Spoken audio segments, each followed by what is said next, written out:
하나님의 말씀 보도록 하겠습니다. 하나님의 말씀은 신약성경 로마서 1장 18절에서 23절입니다. 신약성경 240페이지 로마서 1장 18절에서 23절까지 저와 여러분이 한 절씩 교독하도록 하겠습니다. 하나님의 진노가 불의로 진리를 막는 사람들의 모든 경건하지 않음과 불의에 대하여 하늘로부터 나타나나니 이는 하나님을 알 만한 것이 그들 속에 보임이라. 하나님께서 이를 그들에게 보이셨느니라. 창세로부터 그의 보이지 아니하는 것들 곧 그의 영원하신 능력과 신성이 그가 만드신 만물에 분명히 보여 알려졌나니 그러므로 그들이 핑계하지 못할지니라.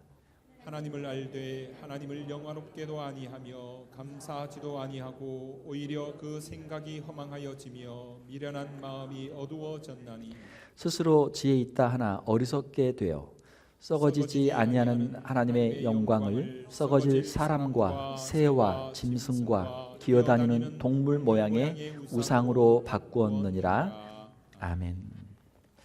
우리 함께 읽으신 말씀을 가지고 하나님을 아는 지식이라는 제목으로 말씀을 전하도록 하겠습니다.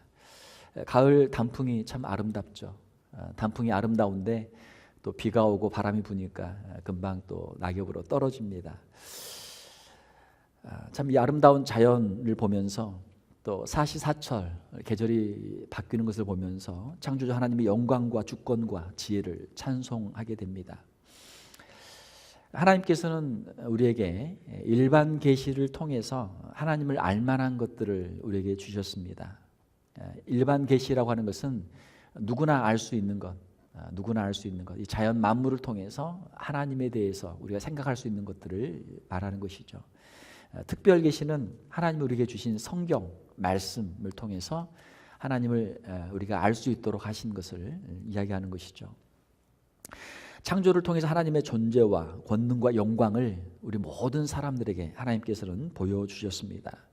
우리가 읽은 로마서 오늘 1장 19절 말씀 보게 되면 이는 하나님을 알만한 것이 그들 속에 보임이라. 하나님께서 이를 그들에게 보이셨느니라.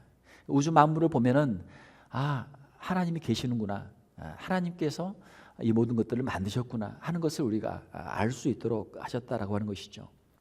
하나님께서는 우리 인간들에게 하나님을 알만한 것들을 많이 주셨습니다. 우주의 시작을 보게 되면 창조주 하나님을 우리가 알게 되죠. 자, 모든 것에는 시작이 있습니다. 그렇죠? 원인과 결과의 그 과정이 있잖아요. 우주 만물이 존재하죠. 그러면 이것이 어디에서 시작이 됐을까? 처음에 시작이 분명히 있죠. 누가 이걸 만들었을까? 창조주 하나님이 만드신 것이죠. 프랜시스 콜린스라고 하는 박사, 인간 게놈 프로젝트 총책임자였던 콜린스 박사는 그의 책 신의 언어 The Language of God이라고 하는 책에서 자신이 과학자로서 신앙의 근거를 그가 이 책에 기록하고 있습니다. 자신은 처음에는 불가지론자, 하나님이 존재하는지 알 수 없다라고 하는 그런 불가지론자였는데 자신이 어떻게 이 과학을 연구하면서 생물을 연구하면서 기독교 신앙을 갖게 되었는지를 그 책에 기록하고 있습니다. 인간의 유전자를 연구하면서 우주의 이 인간이 어떻게 만들어졌는지, 이것이 우연히 만들어졌다고 하는 것은 도저히 불가능하다. 이게 그의 결론이죠. 그러면 누군가 이것을 만들었는데 누가 만들었는가? 바로 신이, 하나님이 이 우주 만물을, 이 인간을 창조했다. 이것이 그의 결론이죠. 우리가 자연의 질서와 법칙들을 보면 또한 하나님을 알게 됩니다. 만약에 자연이 우연히 만들어지고 모든 것이 무질서 가운데 있다면 지금 현재 우리가 가지고 있는 자연의 모든 질서와 법칙들, 이것들은 과연 어디에서 온 것입니까? 사이언스, 과학이 가능한 이유는 자연계의 법칙이 있기 때문에 가능하죠. 우리가 잘 알고 있는 만유인력의 법칙도 있고, 또 이는 MC 자승의 법칙도 있고, 또 수많은 우주 만물의 이 법칙들이 있거든요. 과학의 법칙들이 있잖아요. 그 법칙들이 있기 때문에 우주 만물의 질서에 따라 움직이고 모든 우리의 학문, 이 사이언스 학문과 모든 것들이 가능하죠. 이것들은 다 어디에서 왔습니까? 우연히 만들어진 것이 아니고 누군가 그 놀라운 지혜를 가지고 이 우주 만물의 이러한 질서와 법칙들을 만들어 주신 것이죠. 자연의 그 질서와 법칙을 주신 분이 바로 하나님이시죠. 또한 우리가 사회를 보더라도 사회에도 조직과 질서와 법이 다 있습니다. 사회가 무질서한 것이 아니고 이 안에 질서와 법이 있어요. 사람들에게 이러한 질서와 법에 대한 생각을 주시고 그것들을 이 사회 속에 만들어 가도록 하신 분이죠. 이분이 바로 하나님이시죠. 또한 우리가 인류의 역사를 보게 되면은 인류의 역사는 하나님의 그 뜻을 이루어가는 과정에 있는 것을 우리가 보게 됩니다. 인류의 역사가 그냥 자기 마음대로 가는 것이 아니고 하나님이 정하신 하나님의 그 주관과 섭리에 따라서 진행이 되죠. 우리가 흔히 일반적으로 이야기할 때 역사를 통해서 정의가 실현된다 이렇게 이야기하죠. 처음에는 나쁜 사람들이 나쁜 생각을 하고 꾀를 부리고 억울하게 사람들을 괴롭히죠. 그러나 그것이 시간이 지나면 이 모든 것이 밝혀지고 사람들의 마음속에 있는 정의감이 그것을 바로잡죠. 사필 규정, 그 모든 일의 끝을 바르게 만들어가는 것이죠. 역사를 통해서 정의를 이루어 가시는 분이 계시죠. 바로 역사의 주관자이신 하나님이 계신 것이죠. 인간의 양심과 도덕을 보게 되면 하나님을 생각하게 됩니다. 인간에게는 양심과 도덕 관념이 있죠. 독일의 도덕 철학자인 임마누엘 칸트가 말한 것처럼 밤하늘에는 별들이 빛나고 사람들의 마음에는 도덕률이 반짝인다. 양심과 도덕 의식이 있다라고 하는 것이죠. 우리 안에 이 양심과 도덕을 주신 분이 누굽니까? 바로 하나님이죠. 하나님이 계시지 않는다면 사람들의 마음속에 양심도 없고 도덕도 없고 뭐 그냥 자기 마음대로 사는 것이죠. 동물처럼 사는 것이죠. 자기 멋대로 사는 것이죠. 우리가 이 우주 만물에 있는 모든 것의 목적과 그 의미를 생각하게 되면 하나님을 생각하게 됩니다. 이 모든 것의 목적을 주신 분, 이 모든 것의 의미를 주신 분이 바로 하나님이시죠. 만약 하나님이 계시지 않는다면 이 우주 만물은 목적도 없고 아무런 의미가 없는 것이죠. 모든 것이 우연히 만들어졌다가 우연히 존재하다가 우연히 사라지는 허무한 것밖에 없는 것이죠. 하나님이 계시기 때문에 우리의 인생도 또 우리 우주 만물의 모든 것도 다 목적이 있고 그 의미들이 있는 것이죠. 인간을 포함한 이 모든 것의 존재의 목적과 의미를 부여하시는 분이 바로 하나님이시죠. 자, 그러므로 로마서 1장 20절을 보게 되면 창세로부터 그의 보이지 아니하는 것들 곧 그의 영원하신 능력과 신성이 그가 만드신 만물에 분명히 보여 알려졌나니, 이 만물을 살펴보면 하나님의 지혜와 하나님의 권능과 하나님의 이 신성을 우리가 알 수 있다라고 하는 것이죠. 그러므로 그들이 핑계하지 못할지니라. 하나님은 우주와 자연과 사회와 역사와 인간과 만물을 통해서 하나님 자신을 우리에게 보여주셨습니다. 이것이 바로 일반 계시라고 하는 것이죠. 자, 그런데 문제는 하나님을 알 수 있는 증거들이 이렇게도 많은데 사람들은 하나님을 부인하고 하나님을 인정하지 않고 있습니다. 그 이유는 바로 우리 인간은 죄로 말미암아 하나님을 아는 지식을 상실했기 때문이죠. 우리가 어떤 좋은 물건을 구입해 가지고 물건을 쓰다 보면 어때요? 처음에는 작동이 잘 됩니다. 그러나 한참 쓰다 보면은 그 땅에 떨어뜨리든지 아니면 너무 이거를 과열을 하든지 아무튼 잘못 쓰게 되면 어떻게 돼요? 고장이 나요. 기기가 고장이 나요. 그러면은 작동이 되지 않죠. 마찬가지로 처음에 우리 인간은 에덴 동산에서 인간은 하나님 보시기에 아름다운 존재로 하나님의 형상으로 지음을 받았어요. 그러나 죄로 말미암아 우리가 하나님을 알 수 있는 이 지식들이 고장이 난 것이죠. 그래서 일반 계시를 통해서는 하나님을 알 수 있는 지식의 한계가 있게 되었던 것이죠. 로마서 1장 21절에 보게 되면 하나님을 알되 하나님을 영화롭게도 하지 아니하며 감사하지도 아니하고 오히려 그 생각이 허망하여지며 미련한 마음이 어두워졌나니, 죄로 말미암아 하나님을 알 수 있는 지식이 우리가 그 지식이 이제 고장 나고 그걸 상실함으로 말미암아 하나님에 대해서 우리가 어두워진 것이죠. 하나님에 대한 지식이 어두워진 것이죠.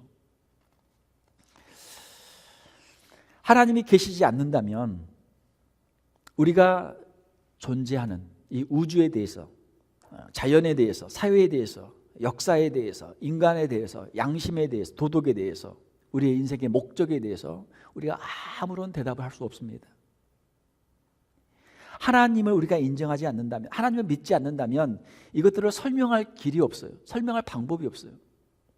하나님을 믿는 것이 어려운가? 하나님을 믿지 않는 것이 어려운가?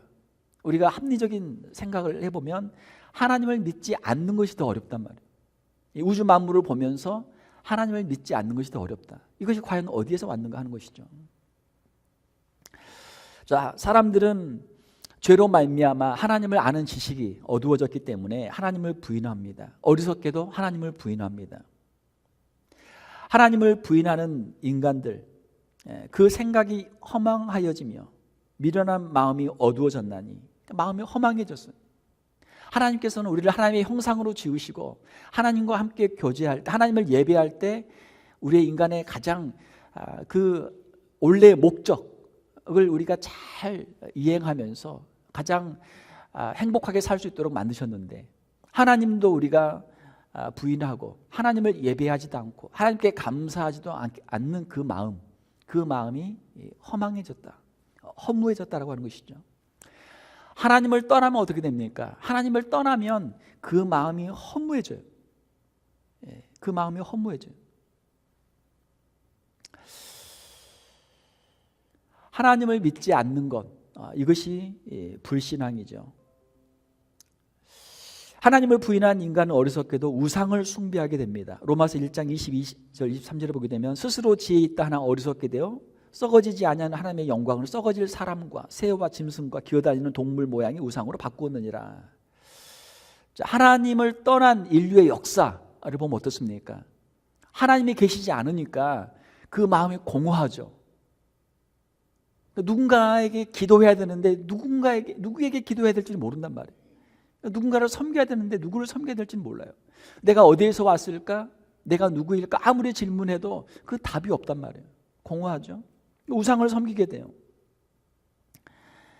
하나님을 떠난 무신론, 그 허무한 영적 허무 가운데 다른 그 무엇으로 채울 수도 없죠. 그래서 그 공허한 자리에 사람들은 하나님 대신 우상들을 섬기게 되었던 것입니다. 인류의 역사를 보게 되면 어떤 사람, 황제나 어떤 사람을 신으로 섬겨요. 지금도 사람의 우상을 만들어 놓고 그를 신으로 섬기는 사람들도 있단 말이에요. 더 어리석은 사람들은 동물의 모양을 만들어 놓고 그 동물을 신으로 섬겨요. 그게 새든 뭐 짐승이든 뭐 파충류든 뭐 물고기든 뭐든 간에 만유의 영장인 이 인간이 자신보다 더 하찮은 동물을 우상으로 만들어서 신으로 섬긴단 말이에요. 창조주 대신에 피조물을 자신의 신으로 섬기는 어리석은 짓을 하게 된 것이죠. 왜요? 그 마음에 공허하기 때문에. 하나님이 없는 그 빈자리, 그 빈자리를 뭔가 채우기 위해서 사람이나 동물이나 아니면 어떤 물질 만능주의, 황금 만능주의, 돈을 우상으로도 섬기잖아요. 그 물질을 우상으로 섬기는 것이 우리 인간이죠. 또한 어떻게 합니까? 하나님을 부인한 인간은 또한 자기 마음대로 죄를 짓게 되죠. 로마서 1장 24절 이하에 보게 되면은 사람들은 죄를 짓습니다. 그 이유가 하나님을 떠났기 때문에 죄를 짓게 되는 것이죠. 하나님을 부인하는 것 자체가 큰 죄죠. 불경죄죠. 자, 한번 생각을 해보세요. 여러분 자녀가 있어요. 여러분 자녀가 있는데 어느 날 집에 와가지고 갑자기 그날부터 아빠 엄마를 몰라보는 거죠. 당신 내 아빠 아니야? 당신 내 엄마 아니야? 애들이 자기 엄마 아빠를 부인해요. 얼마나 큰 죄입니까? 자기 아버지에게도 아버지라고 말도 안 하고 공경하는 말도 하지 않고 그냥 모르는 사람처럼, 아저씨처럼 모르는 사람처럼 말을 함부로 한단 말이에요. 얼마나 큰 불효입니까? 불효 막심하죠. 자녀가 자기 부모를 부인하고 부모를 인정하지 않으면 불효죠. 큰 불효의 죄를 짓는 것이죠. 마찬가지로 피조물인 인간이 창조주인 하나님 아버지를 부인하는 것 얼마나 큰 죄입니까? 큰 죄죠. 하나님을 부인하게 되면 인간은 결국 자기 마음대로 살게 됩니다. 하나님은 누구십니까? 우주 만물을 창조하신 분이시고 우리가 어떻게 살아야 될지 하나님께서 법을 정하시고 그 법을 우리에게 주신 분이시죠. 하나님의 말씀을 우리에게 주신 분이시죠. 그런데 사람들이 하나님의 말씀대로 살기가 싫어요. 그러니까 하나님을 부인해요. 하나님을 부인하고 자기 마음대로 살아요. 경건한 성도는 하나님을 늘 인정하고 하나님의 말씀에 순종하며 하나님과 동행하는 삶을 살죠. 성경에 보게 되면 구약의 요셉 같은 경우 유혹을 받아도 사람들이 안 보지만 하나님이 보고 계십니다. 하나님이 계십니다. 하나님 앞에서 내가 어떻게 죄를 지을 수 있겠습니까? 그 죄를 짓지 않는단 말이에요. 하나님을 인정하는 사람, 하나님과 함께 동행하는 사람은 코람데오, 하나님의 면전에서 하나님의 앞에서 삶을 살죠. 하나님을 항상 인정하죠. 그러니까 죄를 지을 수가 없는 것이죠. 하나님을 부인하는 사람들은 하나님의 말씀도 부인하고 또 다른 사람들도 무시하고 자기 마음대로 자기 욕심대로 살게 되죠. 자기 마음대로 살면 좋을 것 같아요. 처음에는 좋을 것 같아요. 그러나 나중에는 어떻습니까? 다른 사람을 힘들게 하고 나중에는 자기 자신도 멸망하게 되죠. 우리 세상을 살아가는 데는 많은 법이 있습니다. 서로가 자기를 절제하고 다른 사람에게 예의를 지키고 함께 살아갈 수 있도록 법을 다 만들어 놨어요. 예를 들면 교통법규가 있죠. 빨간불은 가지 마라. 사람들이 빨간불에 빨리 가고 싶어요. 그러면 그냥 지나간단 말이에요. 다른 차들이 없을 때는 괜찮죠. 그러나 다른 차가 그린라이트에 자기 순서니까 왔는데 이쪽은 빨간불인데 지나가면 어떻게 해요? 충돌하잖아요. 자기 마음대로 살면은 당장은 편한 것처럼 생각이 되지만 결국은 다른 사람에게 큰 해를 입히고 자기 자신에게도 해를 입히게 되죠. 사람들이 불륜을 행합니다. 왜요? 이것은 사랑이다, 이것은 로맨스다라고 하면서 불륜을 행하죠. 자기가 아무리 로맨스라고 이야기를 해도 그것은 죄죠. 그렇게 하면 안 되는 것이죠. 하나님을 인정하고 하나님의 말씀에 순종하며 살아가야 우리 모두가 행복하게 살 수 있는 것이죠. 자신도 행복하게 살 수 있는 것이죠. 법을 지켜야 안전하고 자신도 보호를 받을 수가 있는 것이죠. 자, 그런데 사람들이 자기의 욕심대로 살기 위해서, 자기 마음대로 살기 위해서 하나님의 말씀도 어기고 하나님도 부인하고 자기 마음대로 살아요. 이것이 세상 사람들의 모습입니다. 이것이 오늘날 수많은 죄와 수많은 문제들의 시작이죠. 하나님을 인정할 때, 하나님을 예배할 때 하나님께서 우리에게 복을 주시는 줄 믿습니다. 하나님의 말씀에 순종하며 사는 것이 우리에게 복이에요. 하나님은 지금도 살아계시고 하나님의 말씀에 순종하는 자들에게 복을 주시는 줄 믿습니다. 죄를 짓는 사람들, 하나님 무시하고 죄를 짓는 사람들, 아무리 자기 마음대로 살아도 결국은 그 길이 멸망의 길이 되는 것이죠. 자, 어떻게 우리가 하나님에 대한 바른 지식을 가질 수 있습니까? 일반 계시를 통해서도 하나님을 어렴풋이 알 수는 있지만 하나님을 분명하게 알기는 어려워요. 우리의 죄가 먼저 해결이 되어야 하나님에 대한 바른 지식을 갖게 되는 것이죠. 사람의 자기 죄를 깨닫고 자기 죄를 회개하면 마치 고장난 기계가 고침을 받으면 다시 정상적으로 작동할 수 있는 것처럼 우리의 죄의 문제가 해결되면 하나님을 우리가 바로 알게 되고 하나님께서 우리에게 주신 원래 목적대로 행복한 삶을 살 수 있게 되는 것이죠. 어떻게 우리의 죄의 문제가 해결될 수 있습니까? 예수 그리스도를 통해서 하나님을 아는 지식이 회복되는 줄로 믿습니다. 자기의 죄를 진심으로 회개하고 예수 그리스도를 구주로 영접하면 하나님께서 그 놀라운 은총들을 주시죠. 우리의 죄를 회개할 때 우리는 죄인입니다. 예수 그리스도의 십자가가 없이는 우리는 구원받을 수 없는 사람들입니다. 하나님께서 예수님을 이 땅에 보내주시고 십자가에서 나의 죄를 대신하여 죽으심으로 내 죄의 죄를 사하여 주시고 하나님의 자녀로 삼아주심을 감사를 드립니다. 우리 십자가의 은혜를 체험하죠. 그리고 예수 그리스도의 그 부활의 능력을 체험하죠. 죄의 용서를 받고 우리의 심령이 변화되고 하나님의 자녀로서 새로운 인생을 우리가 살게 되죠. 예수 그리스도의 십자가의 은혜를 체험하게 되면 하나님의 사랑을 체험하게 됩니다. 하나님이 누구이신가를 깨닫게 되죠. 하나님은 우리를 사랑하시는 분이시고 우리의 죄악 가운데서도 우리를 기다려 주시고 또 우리의 죄를 용서해 주시는 사랑이 한이 없는 분인 것을 우리가 체험하게 되죠. 예수 그리스도의 십자가의 은혜를 체험하게 되고 하나님의 사랑을 체험하게 되면 하나님의 말씀들이 믿어지죠. 창조의 하나님, 구원의 하나님, 우리를 사랑하시는 이 사랑의 하나님이 믿어지고 하나님의 말씀을 읽을 때마다 그 말씀이 정말 꿀보다 더 단 말씀으로 그렇게 우리의 심령 가운데 임하게 되죠.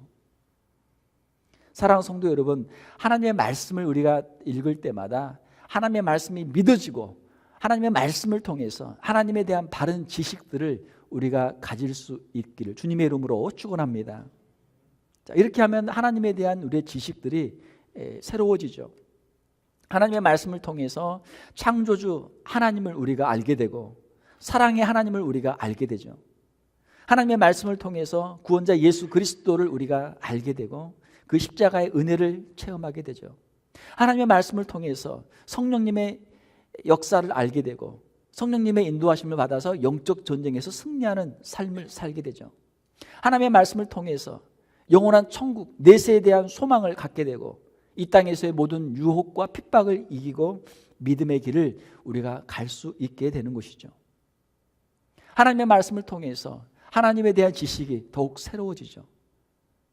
예수 그리스도 안에서 새로운 피조물로 거듭나게 되면 하나님의 말씀을 통해서 하나님에 대한 이 모든 지식들을 우리가 알게 될 뿐만 아니고 이 일반 계시를 통해서 우주 만물을 통해서도 하나님의 역사들을 우리가 더 잘 알아갈 수가 있게 되는 것이죠.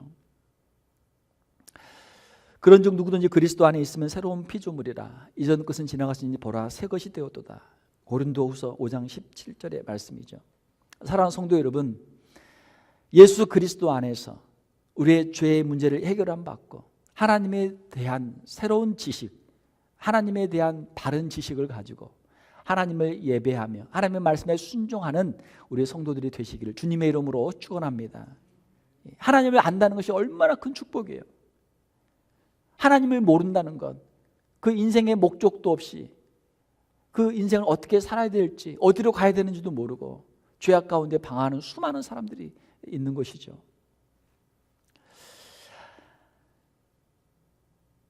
우리가 하나님의 말씀을 통해서 하나님에 대해서 알고 또 우리의 일상의 삶들을 통해서 하나님께 감사하고 살아가는 것, 이것이 진실한 신앙인의 행복이죠. 하나님을 믿지 않는 것이 어리석은 일입니다. 하나님을 믿지 않으면 그 인생에 해답이 없어요. 답이 없어요. 하나님께서 우리에게 믿을 만한 증거들을 많이 주셨습니다. 하나님을 믿는 것이 더 이성적이고 더 합리적이에요. 또 하나님을 믿는 것이 우리로 하여금 더 올바른 삶을 살도록 인도해 주시죠. 하나님을 믿고 살아야 우리가 더 행복한 삶을 살 수 있게 되는 것이죠. 우리의 과거에 대해서, 우리의 현재에 대해서, 우리의 미래에 대해서 하나님께서는 우리로 하여금 알게 해 주시죠. 하나님을 바로 알고 하나님을 경외함으로 하나님이 주시는 풍성한 복을 누리는 우리의 성도들이 다 되시기를 주님의 이름으로 축원합니다. 함께 기도하겠습니다. 하나님 아버지 감사합니다. 이 아름다운 계절을 주심을 감사를 드립니다. 우리에게 귀한 생명을 주시고 이 땅 가운데 살아가게 하시고 하나님을 알게 하시고 하나님을 예배하는 자로 살아갈 수 있는 은혜를 주심을 감사를 드립니다. 우리에게 있는 모든 것이 다 주께로부터 왔사오니 오직 감사로 살게 하시고 하나님께서 우리에게 주신 인생의 목적을 가지고 하나님을 예배하며 살아가는 귀한 성도들 다 되게 하여 주시옵소서. 하나님의 말씀을 통해서 하나님을 더욱 깊이 알게 하시고 하나님을 예배하는 자의 삶을 살게 하시고 하나님의 말씀에 순종함으로 말미암아 하나님이 주시는 풍성한 복을 누리는 우리 귀한 성도들 다 되게 하여 주시옵소서. 우리 주변에는 아직도 하나님을 알지 못하고 세상의 허무함 가운데 살아가는 수많은 영혼들이 있습니다. 하나님 그들의 심령 가운데 복음의 빛을 비치게 하여 주시고 예수 그리스도의 십자가의 은혜를 깨닫게 하시고 죄 사함을 받게 하시고 하나님을 알게 하시고 하나님을 예배하며 하나님이 주시는 풍성한 복을 누리는 귀한 심령들이 다 되게 하여 주시옵소서. 하나님 감사합니다. 우리의 남은 생에도 이 믿음의 길을 끝까지 감당케 하시고 오직 하나님이 주시는 풍성한 복을 누리는 우리 귀한 성도들 다 되게 하여 주시옵소서. 거룩하신 우리 주 예수님 이름으로 기도하옵나이다. 아멘.